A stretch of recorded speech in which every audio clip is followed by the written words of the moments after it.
Capítulo 5. Qual é o verdadeiro caminho para Deus?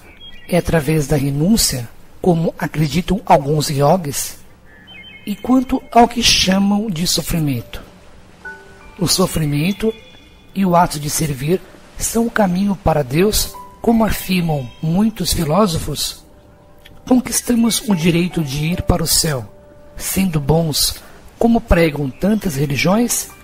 Ou somos livres para fazer o que quisermos, violar ou ignorar qualquer regra, rejeitar as doutrinas tradicionais, satisfazer os próprios desejos e, dessa forma, atingir o nirvana, como dizem tantos místicos da nova era? Qual é o caminho? Padrões morais rígidos ou liberdade total? Valores tradicionais ou agir de acordo com as circunstâncias que se apresentam? Os 10 mandamentos ou os 7 passos para a iluminação? Você tem uma grande necessidade de que seja um caminho ou outro. Não poderiam ser todos eles? Não sei. Estou perguntando ao Senhor. Então, eu vou lhe responder do modo que poderá compreender melhor, embora eu lhe diga agora que a resposta está no seu íntimo. Digo isso para todas as pessoas que ouvem as minhas palavras e buscam a minha verdade. Para todos os corações que perguntam de boa fé qual é o caminho, este é mostrado. Venha a mim pelo caminho de seu coração, não pelo de sua mente. Você nunca me encontrará em sua mente.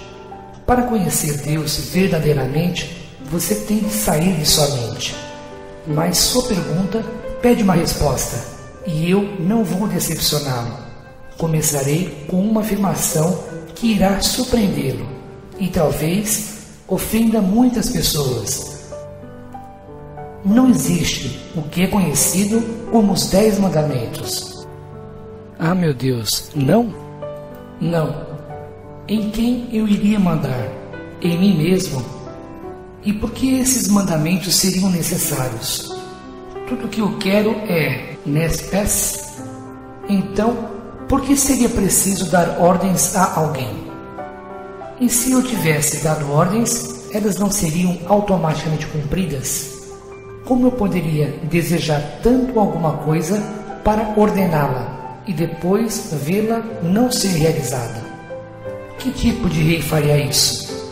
Que tipo de governante? E, no entanto, eu lhe digo que não sou um rei ou um governante. Sou simplesmente e respeitosamente o Criador. Mas o Criador não governa, apenas continua a criar. Eu o criei, bendito seja, a minha imagem e semelhança. Fiz-lhe certas promessas e assumi compromissos com você. Eu lhe disse, em uma linguagem simples, como será quando se tornar um só comigo. Você é, como Moisés foi, alguém que busca a verdade. Como você faz agora? Ele também ficou diante de mim, implorando por respostas. Ó Deus dos meus pais, clamou, dignai-vos a mostrar-me. Dai-me um sinal para que eu possa dizer ao meu povo: como podemos saber que somos os escolhidos? E eu fui a Moisés, como fui a você agora, propondo um pacto divino, uma promessa eterna, um compromisso certo. Como posso ter certeza? Perguntou Moisés tristemente. Porque eu lhe disse isso, respondi: você tem a palavra de Deus. E a palavra de Deus não foi um mandamento, mas sim um pacto. Portanto, esses são os 10 compromissos. Você saberá que seguiu o caminho para Deus e que o encontrou através destes sinais, destas indicações, destas mudanças em sua vida. 1. Amará a Deus com todo o seu coração, toda a sua mente e toda a sua alma. E não haverá outro Deus além de mim. Não cultuará mais o amor humano, o sucesso, o dinheiro, o poder ou qualquer um de seus símbolos. Porá essas coisas de lado como uma criança põe de lado brinquedos. Não porque elas não têm valor, mas porque a superou.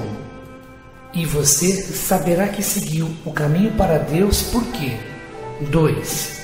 Não usará o meu nome em vão, e não me pedirá desejos inúteis. Compreenderá o poder das palavras e dos pensamentos, e não pensará em invocar o nome de Deus como um herege. Não usará o meu nome em vão, porque não poderá fazer isso, porque o meu nome, o poderoso Eu Sou, nunca é usado em vão, isto é, sem resultados, e jamais poderá ser. E quando você tiver encontrado Deus, saberá: eu também lhe darei esses outros sinais. 3. Você se lembrará de guardar um dia para mim, o sábado, e o considerará santificado. Isso para que não continue com a sua ilusão, mas se lembre de quem e do que você é. E então logo considerará todos os dias e todos os momentos santificados. 4. Honrará sua mãe e seu pai, e saberá que é filho de Deus quando honrar seu pai, sua mãe, Deus, em tudo o que disser, fizer ou pensar. E ao honrar a mãe e o pai, Deus, e seu pai e sua mãe na terra, porque eles lhes deram a vida, honrará todas as pessoas. 5. Você sabe que encontrou Deus ao observar que não matará, isto é, propositadamente, sem motivo, porque quando você entender que de qualquer modo não pode pôr fim à vida, toda a vida é eterna, não escolherá pôr fim a uma determinada encarnação, ou mudar qualquer energia vital de uma forma para outra, sem a justificativa mais sagrada. Seu novo respeito pela vida o fará honrar todas as formas de vida, inclusive as plantas, as árvores e os animais, e exercer influência sobre eles, de alguma forma, apenas quando isso for absolutamente necessário. E eu também lhe enviarei estes outros sinais, para que saiba que está no caminho. 6. Você não maculará a pureza do amor com desonestidade ou traição, porque isso é adultério. Eu lhe prometo que quando encontrar Deus, não o cometerá. 7. Não tomará para si um objeto que não lhe pertence, nem trapaceará ou prejudicará outra pessoa para obtê-lo, porque isso seria furtar. Eu lhe prometo que quando encontrar Deus, não furtará. E não. 8. Mentirá, e portanto não dará falso testemunho contra seu próximo. Também não. 9. Cobiçará a mulher de seu próximo, porque iria querer a mulher de seu próximo quando sabe que todas as outras podem ser suas. 10. Não cobiçará os bens de seu próximo, porque iria cobiçá-los quando sabe que todos os bens podem ser seus, e todos os seus bens pertencem ao mundo. Você saberá que encontrou o caminho para Deus quando perceber esses sinais, porque eu prometo que quem procurar sinceramente Deus não cometerá mais esses erros. Seria impossível continuar a ter tais comportamentos. Essas são as coisas que você tem liberdade para fazer, não as suas restrições. Esses são os meus compromissos, não os meus mandamentos. Porque Deus não dá ordens ao que criou, apenas diz a seus filhos: é assim que saberão que estão vindo para o lar. Moisés perguntou seriamente: como eu posso saber? Dê-me um sinal. Ele fez a mesma pergunta que você faz agora, a mesma que todas as pessoas em todos os lugares têm feito desde o início dos tempos. Minha resposta é igualmente eterna, mas nunca foi e nunca será um mandamento. A quem daria ordens? Quem puniria se meus mandamentos não fossem cumpridos? Só eu existo. Então eu não tenho de cumprir os 10 mandamentos para ir para o céu. Não existe isso de ir para o céu. Só existe um conhecimento de que você já está lá. Existe uma aceitação, uma compreensão, não esforço para ir para o céu. Você não pode ir para onde já está. Para fazer isso, teria de sair de onde está, o que iria contra todo o objetivo da jornada. A ironia é que a maioria das pessoas pensa que tem de sair de onde está para chegar aonde quer. Então, essas pessoas saem do céu para ir para o céu e passam pelo inferno. A iluminação é saber que não há para onde ir, nada a fazer e ninguém em quem se transformar, exceto exatamente quem é neste momento. Sua jornada não leva a parte alguma. O céu, como você o chama, não está em outro lugar, está aqui, agora. Não está em outro lugar, está aqui, agora. Todos dizem isso, todos dizem isso. O Senhor está me deixando maluco. Se o céu está aqui agora, por que não o vejo? Por que não o sinto? E por que o mundo está em tamanha desordem? Eu entendo a sua frustração. É quase tão frustrante tentar entender tudo isso como tentar fazer outra pessoa entender. Espere um minuto. Está tentando me dizer que Deus fica frustrado?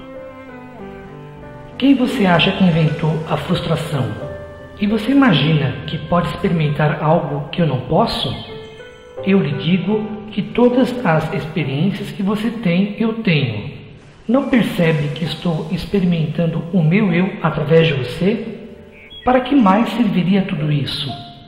Se não fosse por você, eu não poderia conhecer a mim mesmo. Eu o criei para poder saber quem eu sou. Não tenho a intenção de acabar com todas as suas ilusões a meu respeito em um só capítulo. Por isso, digo-lhe que em minha forma mais sublime, que você chama de Deus, não experimento frustração. Ufa, que alívio! Por um minuto o Senhor me assustou. Mas não porque eu não posso. Simplesmente não escolho experimentar. A propósito, você pode fazer a mesma escolha. Bem, frustrado ou não, eu ainda queria saber como o céu pode estar aqui se eu não o experimento. Você não pode experimentar o que não conhece. E não sabe que está no céu agora porque nunca o experimentou. Veja bem, isso é um círculo vicioso. Você não pode experimentar. Ainda não encontrou um modo de fazer isso. O que não conhece e não conhece o que não experimentou. O que a iluminação o convida a fazer é conhecer algo que não vivenciou e, portanto, experimentá-lo. O conhecimento abre a porta para a experiência e você imagina que ela é de outra forma. Na verdade, você sabe muito mais do que provou. Simplesmente não sabe que sabe. Por exemplo, você entende que existe um Deus, mas pode não perceber que sabe disso. Então, fique esperando pela experiência, e o tempo todo a está tendo. Contudo, está vivendo-a sem saber, o que é como não vivê-la. Estamos andando em círculos aqui. Sim, estamos. E em vez de andar em círculos, talvez devêssemos ser o próprio círculo. Este não tem de ser um círculo vicioso. Pode ser um círculo sublime. A renúncia é uma parte da verdadeira vida espiritual? Sim, porque em última análise, todos os espíritos renunciam ao que não é real. E nada na vida que você tem é real, exceto seu relacionamento comigo. No entanto, a renúncia em seu sentido clássico não é necessária. Um verdadeiro mestre não renuncia a algo, simplesmente o põe de lado, como faria em qualquer objeto que não lhe fosse mais útil. Há pessoas que dizem que você deve dominar os seus desejos. Eu digo que deve apenas mudá-los. Na primeira vez, isso parece ser uma disciplina rigorosa. Na segunda, um exercício agradável. Há pessoas que dizem que para conhecer Deus você deve resistir a todas as paixões terrenas. Todavia, compreendê-las e aceitá-las é o suficiente. Aquilo a que você resiste perdura. As coisas para as quais olha desaparecem. As pessoas que realmente tentam resistir a todas as paixões terrenas, com frequência se esforçam tanto para atingir este objetivo que poderia ser dito que isso se torna a sua paixão. Elas têm uma paixão por Deus, um desejo profundo de conhecê-lo. Mas paixão é paixão, e trocar uma por outra não a exclui. Por isso, não julgue as situações pelas quais tem paixão. Simplesmente as observe e depois veja se são úteis para você, dado quem é e o que deseja ser. Lembre-se de que está sempre se criando, decidindo quem e o que é. Você decide isso em grande parte através das escolhas que faz quanto a quem ou o que desperta a sua paixão. Frequentemente, uma pessoa no que você chama de caminho espiritual parece ter renunciado a todas as paixões terrenas e humanas. O que ela fez foi compreender isso, dar-se conta da ilusão e pôr de lado as paixões que não lhe são úteis, o tempo todo apreciando a ilusão pelo que lhe proporcionou a chance de ser totalmente livre. Paixão é amar, transformar ser em ação. É o combustível da máquina da criação. Transforma conceitos em experiências. Paixão é o estímulo que nos leva a expressar quem realmente somos. Nunca negue a paixão, porque isso é negar quem você é e quem realmente deseja ser. Quem renuncia nunca nega a paixão. Simplesmente nega a preocupação com os resultados. Paixão é gostar de fazer. Fazer é ser como experiência. Contudo, o que é frequentemente criado como parte do fazer? Expectativas. Viver sem expectativas, sem necessidade de resultados específicos, é liberdade, santidade, é como eu vivo. O Senhor não se preocupa com os resultados? Absolutamente não. Eu me alegro com o que crio, não com os resultados. A renúncia não é uma decisão de negar a ação, mas sim de negar a necessidade de um determinado resultado. Há uma grande diferença. O Senhor poderia explicar o que quer dizer com a frase paixão é amar, transformar ser em ação? O ser é o estado mais elevado da existência, é a mais pura essência, é o aspecto agora não agora, tudo não tudo, sempre e nunca de Deus. Puro ser é pura divindade, porém nunca foi suficiente para nós apenas sermos. Sempre ansiamos por experimentar quem somos, e isso exige todo um outro aspecto da divindade, chamado de fazer. Vamos dizer que você é, na parte central do seu maravilhoso eu, o aspecto da divindade chamado de amor. A propósito, essa é a verdade em relação a você. Mas uma coisa é ser amor, e outra é fazer algo amoroso. A alma anseia por fazer algo relativo ao que é, para poder conhecer-se experimentalmente. Por isso, procura realizar a sua ideia mais elevada através da ação. Essa ânsia por fazer isso é chamada de paixão. Suprima a paixão e suprimirá Deus. A paixão é Deus querendo dizer olá. Mas veja bem, quando Deus, ou Deus em você, tem uma atitude amorosa, ele se realiza e não precisa de mais nada. Por outro lado, o homem frequentemente sente que precisa de um retorno do seu investimento. Está certo, vamos amar alguém, mas seria melhor recebermos um pouco de amor em troca. Isso não é paixão, é expectativa. A expectativa é a maior fonte de infelicidade do homem. É o que o separa de Deus. Quem renuncia tenta acabar com essa separação através da experiência que alguns místicos orientais chamaram de samadhi, isto é, ser um só com Deus, uma fusão com a divindade. Por conseguinte, ele renuncia aos resultados, mas nunca à paixão. De fato, o mestre sabe intuitivamente que aquela paixão é o caminho para a realização pessoal. Mesmo em termos terrenos, pode ser dito que se você não tem uma paixão por alguma coisa, não tem vida. O Senhor disse que aquilo a que você resiste perdura, e as coisas para as quais olha desaparecem. Pode explicar isso? Você não pode resistir a algo que não admite que é real. O ato de resistir a alguma coisa é o ato de admitir a sua existência. Quando você resiste a ela, torna-a real. Quanto mais resiste, mais a torna real, seja qual for o objeto de sua resistência. Quando você abre os olhos e olha para ele, desaparece. Isso é, perde a sua forma ilusória. Se você realmente olhar para um determinado objeto, verá através dele e de qualquer ilusão que represente para você, deixando apenas à mostra a realidade máxima. Diante da realidade máxima, sua pequena ilusão não tem poder, não pode mais dominá-lo.